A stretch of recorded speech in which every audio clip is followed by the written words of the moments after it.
usually I come to God and I ask Him, what would you have me say? What would you have me speak about? Because I feel like during the week we're all going all kinds of different directions, and he told me, he's like, speak more about residing in His presence, and resting in Him, and I thought, well, okay, but He gave me a different perspective, a different angle about what that means, and last time, I spoke on this, residing in the presence of God, and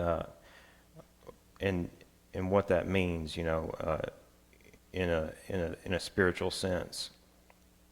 But I want to start today in Mark chapter 4, in verse 35.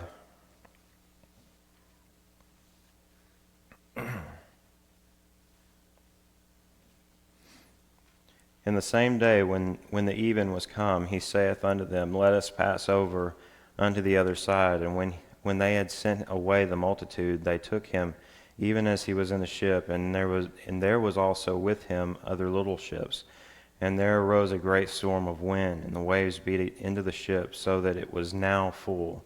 And he was in the hinder part of the ship, asleep on a pillow, and they awake him and say unto him, Master, carest thou not that we perish? And he arose and rebuked the wind, and said unto the sea, Peace, be still. And the wind ceased, and there was a great calm. And he said unto them, Why are you so fearful? How is it that ye have no faith? And they feared exceedingly, and said one to another, What manner of man is this, that even the wind and sea obey him? And like I said, I spoke about this, a few weeks ago, and I just think that this is an ever-present topic. This is something that we need to always be focused on. Like you said, it's not something that we think about and then we just go on with our lives. This needs to be not as a storm shelter where we see the storm coming, we run into the shelter, at the last minute, grab whatever we can and run into it. But we need to live there. We need to stay there. We need to reside there, because that's where our protection is. I think that this is an extremely important point that has tremendous weight, especially today. With everything going on, there's we've got storms, we've got earthquakes, we've got all these things going on, and the wickedness that we've seen out in Nevada.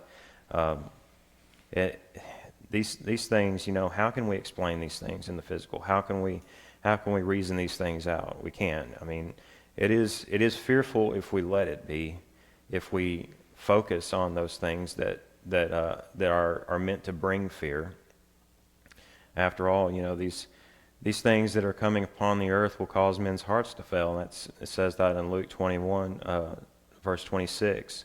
In the end times, even the elect may be deceived. In Mark 13, verse 22, we can get our focus so far off that we'll be deceived. We'll start following these things of the world and these things that want to pull our attention, our focus off of where we need to be, and it will distract us to the point that we will be deceived. If we take our focus off of Christ. I don't think that we can even imagine, as I mentioned last time, the heavens shaking, the principalities in the spirit realm being rattled. Have you ever experienced full-on spiritual warfare that caused your spirit to shudder? I have a couple of times. I've felt that, an evil impression that caused you to be fearful.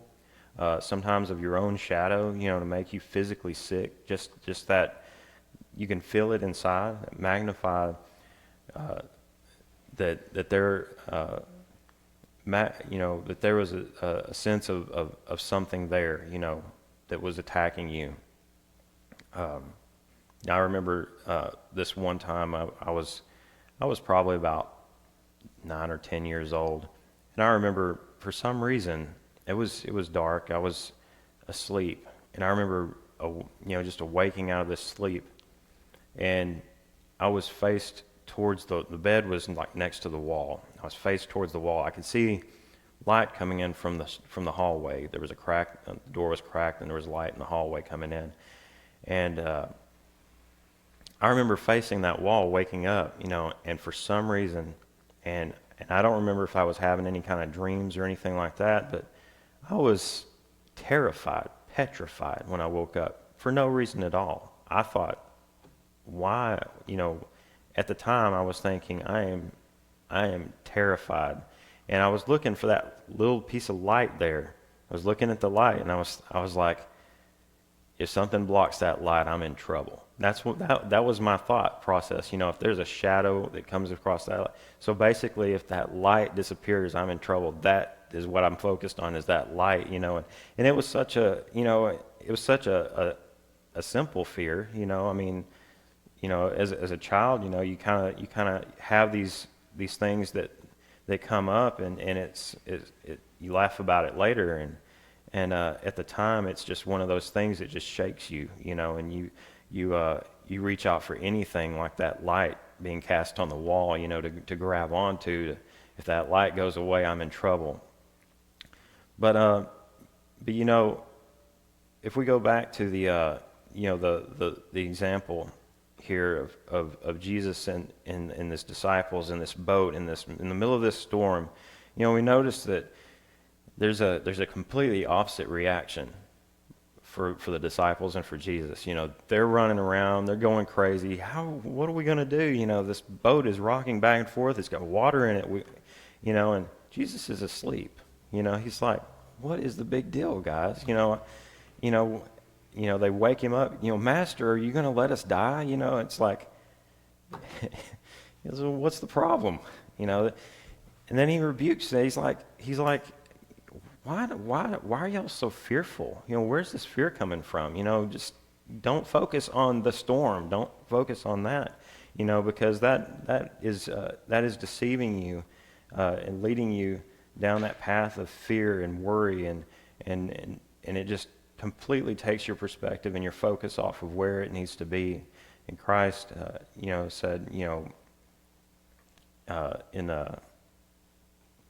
in the story of the account of Lazarus, and you bring this up a lot, and whosoever liveth and believeth in me shall never die. Believest thou this? He's constantly asking, do you believe this? You've got to put your faith here. This is where your faith needs to be. You need to believe. You need to be all in. Why do we almost automatically react in the way that the disciples reacted? And that goes back to the diagram that we sometimes have up on the board. The spirit, soul, and body. The three-part being. Except we go from the natural side. A lot of times and I've heard teachings, that actually say it, body, soul, and spirit, when that's pretty much how we, react to things. We come from the body side, we go the opposite way, when Jesus was there reacting in the spirit and then manifesting physically, that's the way that we are told to be. The spirit is the way that we need to see everything around us, and once we see that, once we respond in that way, then it can manifest physically. If we let these things, these outside forces, attack our body, it pollutes our spirit. It comes in, it affects our soul, and it brings us down, and we can become physically sick to these things.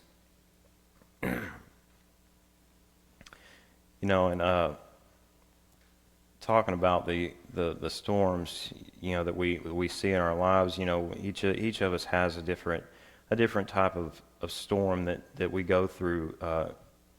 Every once in a while, we'll have a storm that we go to, and somebody, there's a saying, that my life's in a tailspin, and when you talk about that, it's it's kind of, you picture a helicopter and the the tail rotor stops working or whatever, the thing just starts spinning around. There's no stability. There's no anchor, as it were, to keep it on course, to keep it straight, to keep it focused where it needs to be.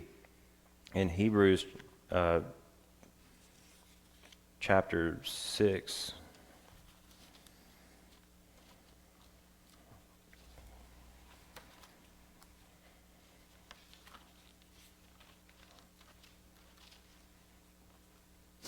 says, verse 13, "For when God made a promise to Abraham, since he had no one greater by whom to swear, he swore by himself, saying, Surely I will bless you and multiply you. And thus Abraham, having patiently waited, obtained the promise.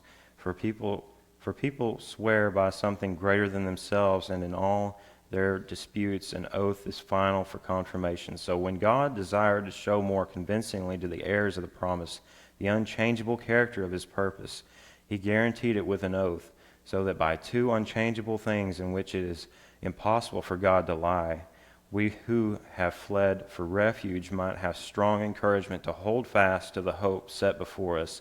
We have this as a sure and steadfast anchor of the soul, a hope that enters into the inner place behind the curtain, where Jesus has gone as a forerunner on our behalf, having become a high priest forever after the order of Melchizedek." So he is the priest king. He is the ruler. He is the priest king.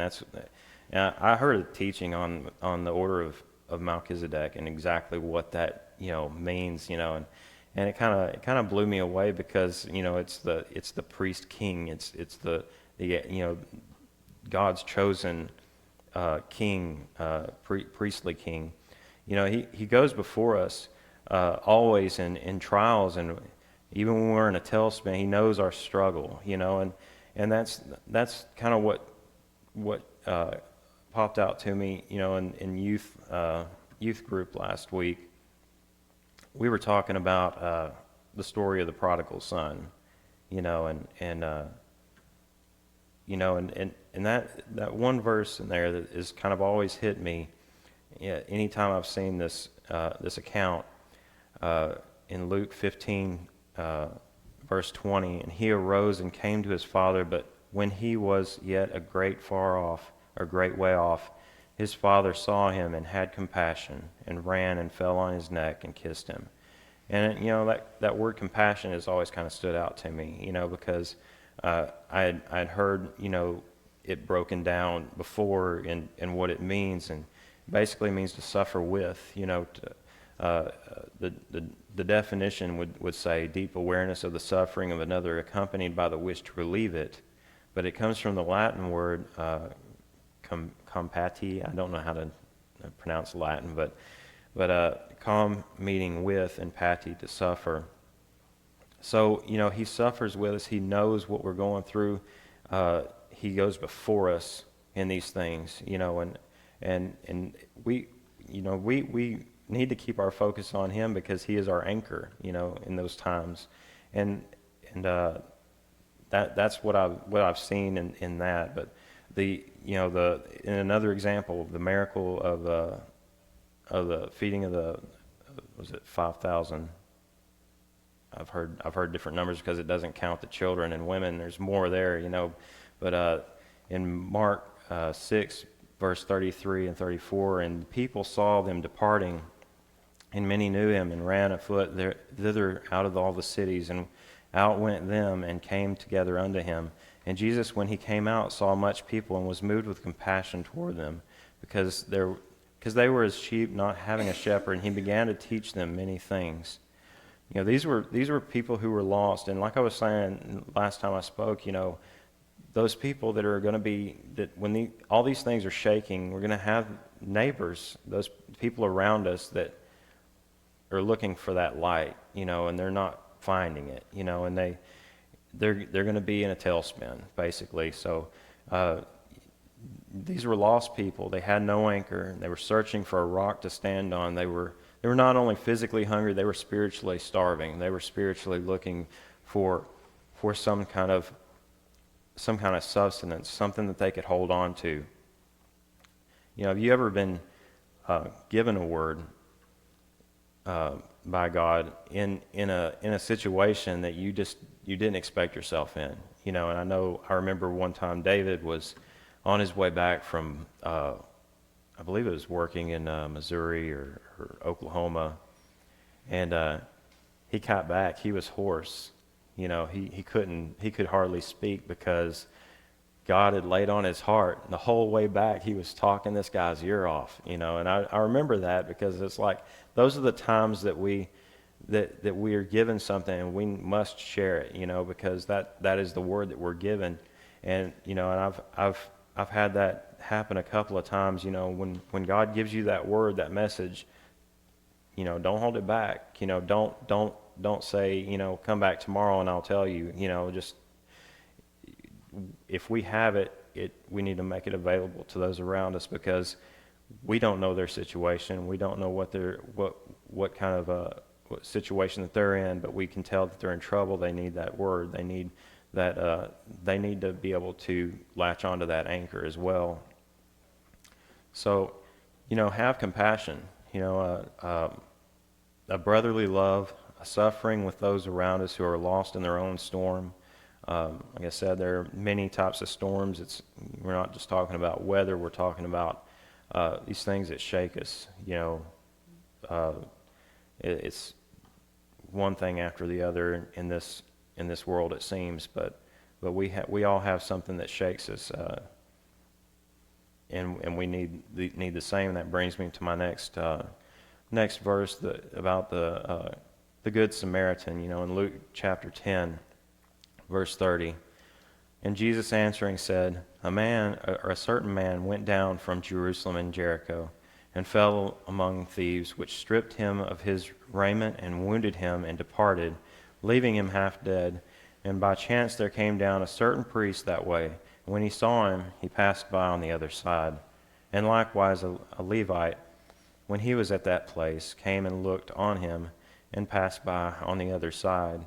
But a certain Samaritan, as he journeyed, came where he was, and when he saw him, he had compassion on him, and went to him, and bound up his wounds, pouring in oil and wine, and set him on his own beast, and brought him into an inn, and took care of him. And on the morrow when he departed, he took out 2 pence, and gave it them to the host, and said unto him, Take care of him.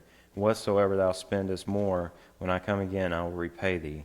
Which now of these 3 thinkest thou was the neighbor unto him that fell among the thieves? So we see this person who's obviously must have resided in Jerusalem, and this could happen to anybody. Any of us could be in this circumstance where we are robbed, or when we're assaulted, or whatever. In this parable, who are we going to be? Are we going to be the Good Samaritan, or are we going to be the priest that walks by with his nose up? The Samaritans, were not looked well upon, from the Jews. I mean, they were not to really interact. They were proud. The Jews were proud, but what would we do if we were in that position? We would be happy. I would think we would be happy if anyone stopped, and helped. But until you hit that position, it's hard to put yourself into that place, into that circumstance. And I think that we need to constantly be focusing on Christ and the being a good neighbor, because we're all brothers, and sisters. I mean, if we pass up someone who is in need and we hold that from them, the good word of Christ, the encouraging word that they need to hear, if we pass by and we just don't give them that light and that anchor, that it's on us. If we have the answer and we just don't tell them, it's on us. And it also made me think of a song that I've heard before, and I've heard it in a gospel group singing it, but I'm not sure I think the guy that initially wrote it his name is Ray Boltz. It's called The Anchor Holds, I like the song. I've never heard his version of it. I've always heard like a gospel group's version of it, but the chorus says, "The anchor holds, though the ship is battered. The anchor holds, though the sails are torn. I have fallen on my knees as I face the raging seas. The anchor holds in spite of the storm." And that's the truth. That's exactly what we're called to. We're called to reside in Christ, and we're called to reside in that peace instead of being tossed about, and we need to have that anchor, and in this time especially when we've got these things happening over here on the East Coast, West Coast, all these places, all these different things are happening, and you can look and you can say, the world's going crazy. Okay. Maybe going crazy, but where are you at, And we need to check our own place in all of it, and not get caught up in all the things of the world. Doesn't mean that we remove ourselves, but we need to know where our anchor is.